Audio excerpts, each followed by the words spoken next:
కాంచనా కాంచనా కాంచన పేరంటానికి వెళ్ళింది. ఎప్పుడొస్తుందో తెలీదు. వాళ్ళ బాబాయ్ ఊరికి వెళ్ళారు.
రేపు శాస్త్రి గారు వస్తానన్నారు నీ పెళ్లికి. అదే ప్రధానానికి మంచి ముహూర్తం చూసి లగ్నం పెట్టిద్దామని. అదేమిటి తమ్ముడు వాడు అలా ఉన్నాడు? ఏమిటో మరి.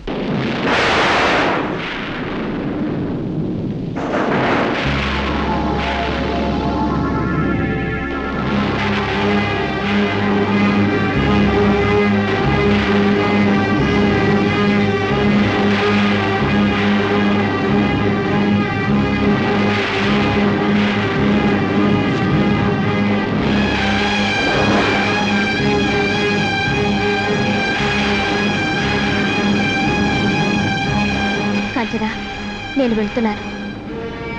ఇందులో నా పొరపాటు ఏమీ లేదు. ప్రభాకర్కి నేనంటే ఇష్టమని చెప్పాడు. అది నా తప్పు కాదు, అవునా? నేను వెళ్తున్నాను. అసలు నేను ఇక్కడికి రావడమే నా దురదృష్టం. నీకింత బాధ కలిగిస్తాననుకోలేదు. నిజంగా నాకు సిగ్గుగా ఉంది. నేను వెళ్తున్నాను.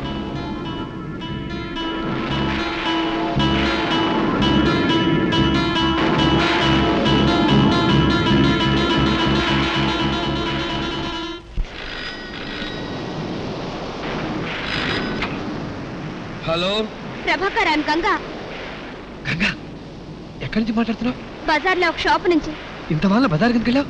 నేను స్టేషన్కి వెళ్తున్నాను. ఈ ఊరి నుంచి వెళ్ళిపోతున్నాను. వెళ్ళిపోతున్నావా? ఇంత వాళ్ళనా? మై గాడ్, కాంచన ఏమన్నా అందా? ఏవి అనకపోతే ఇలా చీకట్లో ఒంటరిగా పెట్టుపట్టుకొని రోడ్డు మీద పడతానా? గంగా, నేను దురదృష్టవంతురాలి ప్రభాకర్. నన్ను మర్చిపో. నేను ఈ ఊరి నుంచి వెళ్ళిపోతున్నాను. ఇక ఈ జన్మలో నీ కంటికి కనిపించను. అసలు ఏం జరిగింది? కాంచన ఇంట్లోంచి వెళ్ళిపోమందా? అవన్నీ ఇప్పుడు ఎందుకు? నా గురించి నువ్వు గొడవలు పడ్డం నాకు ఇష్టం లేదు. వస్తాను. బాబాయ్. నువ్వు ఎక్కడికి వెళ్ళదు, అక్కడే ఉండు, నేను వస్తున్నాను. రూమ్ నెంబర్ ఎంత? 104. తీసివ్వండి. పైన ఉన్నాయి సార్, తీసుకెళ్ళవా?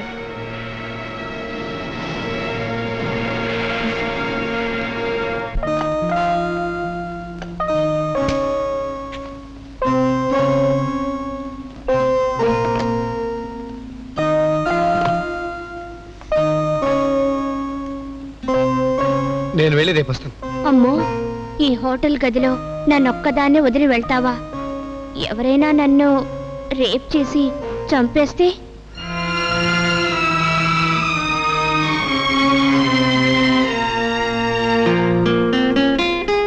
తుడుచుకో, స్నానం చేసి వస్తాను. థ్యాంక్స్.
ఎందుకు ఏడుస్తున్నావు?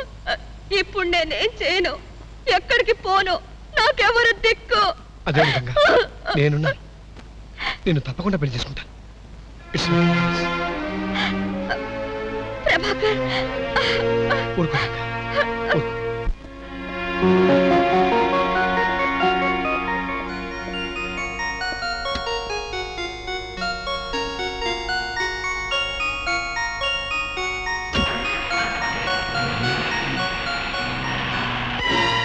ఒరే అనంతయ్య, చూసేవట్రా మా వాడు చేసిన అప్రాచ్య పని.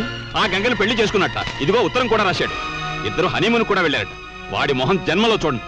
నా కొడుకు చచ్చాడు అనుకుంటా. రే, అలా బయటికి పోయి మాట్లాడుకుందాం పద.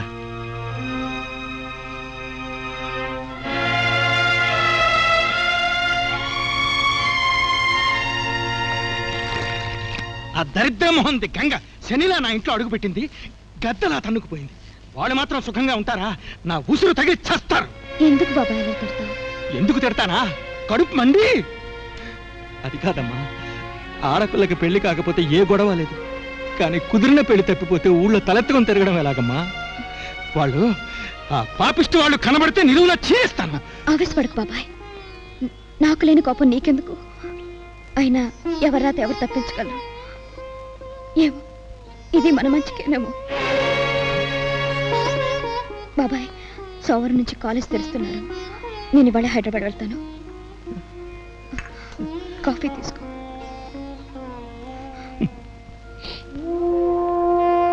ఈ పళ్ళు తీసుకోమ్మా.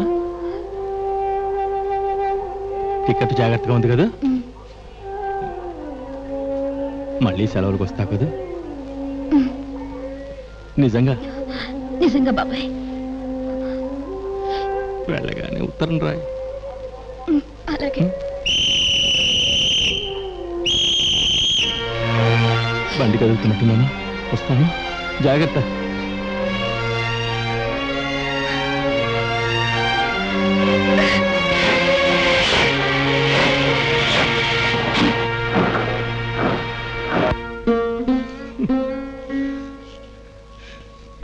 అయిపోయింది రాజయ్య, నా పని అయిపోయింది.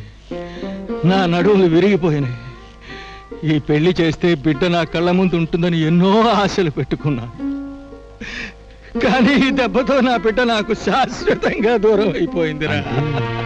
అమ్మాయి గారు మళ్ళీ రారాండి? రాదురా, వస్తానని మాట వరుసగా అంది కానీ రాదు. ఏ మొహం పెట్టుకొని వస్తుందిరా? అసలే దానికి అంతులేని ఆత్మాభిమానం. ఒకళ్ళని దేహి అని చేయి చాచి అడగదు సరికదా, ఎవరైనా సహాయం చేస్తామన్నా తీసుకోదు. చదువు మీద అంత శ్రద్ధ దానికి. తనకు గొప్ప లాయరు కావాలని దాని జీవితాశయం. అలాంటిది ఆ చదువుకి నేను డబ్బు పంపిస్తానమ్మా అంటే నీ దగ్గరే మాత్రం ఏముంది బాబాయ్? నీకున్నది ఆ ఇల్లే కదా, దానికి తగ్గట్టు అప్పులు కూడా ఉన్నాయి కదా అని నవ్వేసిందిరా. మాస్టర్ మాస్టర్, వీడొచ్చిన వెనక ముందు ఎవరూ లేకుండా ఒంటరిగా ఎలా బ్రతుకుతుందిరా జయ? మాస్టర్ మాస్టర్, ఎలా బ్రతుకుతుందిరా? ధైర్యంగా ఉండండి మాస్టర్. ఎలా బ్రతుకుతుందిరా? నీ పెళ్లి ఇన్విటేషన్ 5 రోజులు ఆలస్యంగా అందింది, అందుకని కనీసం గ్రీటింగ్స్ అయినా పంపించలేకపోయాను. Anyway, congratulations. Thank you. Kanchana, పెళ్ళవగానే మా వారు నన్ను చదువు మానేమన్నారే, ఒక్కసారి నిన్ను చూసి ఈ విషయం చెప్పెళ్దామని వచ్చాను. వస్తాను. Okay, bye. అమ్మా, మీకు telegram. Uncle expired. Start immediately.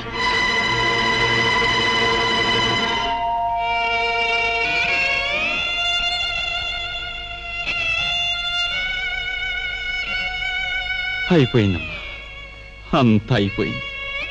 కాలం తీరి అనంతయ్య వెళ్ళిపోయాడు. మా అమ్మాయి అంత తెలివిగలదే, ఎంత తెలివిగలదే.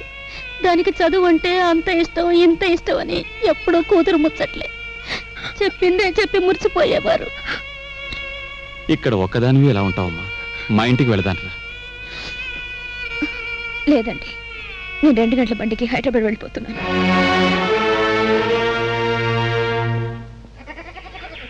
గురు గురు ఏంటి గురు నన్ను రమ్మన్నావంట?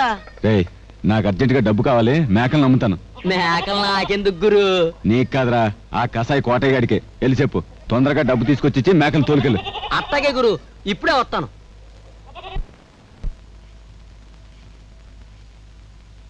అమ్మాయి గారు, అమ్మాయి గారు, ఏ ఇదిగోనండి పైకం. ఏం పైకం? నాకెందుకు? మీకు కాకపోతే మరి ఎవరికి ఇమ్మంటారండి? ఏమిటి నీ ఉద్దేశం? నువ్వెవడ నాకు డబ్బు ఇవ్వడానికి? హాయ్ బాబాయ్, మీకు నేనే ఊరికేయటం లేదండి. మీ బాబాయ్ గారి దగ్గర నేను తీసుకున్న అప్పుకి బాకీ అండి. ఏమో, నాకు అవన్నీ ఏం తెలియవు. మరి 6 తాలూకా ఉన్నది మీరు ఒక్కరే కదండి. మీరు వద్దంటే మరి ఎవరికి ఇమ్మంటారండి? ఆయన గారు నాకు దేవుళ్ళు అంటారండి. ఆయన గారు రుణం ఎట్టాగండి తీర్చుకునేది? వచ్చే జన్మలో ఆ ఇంట్లో కుక్కనే పుట్టాలండి. తీసుకోండి, ఆయన గారు ఆత్మ శాంతిస్తుందే కానీ బాధపడదులేండి.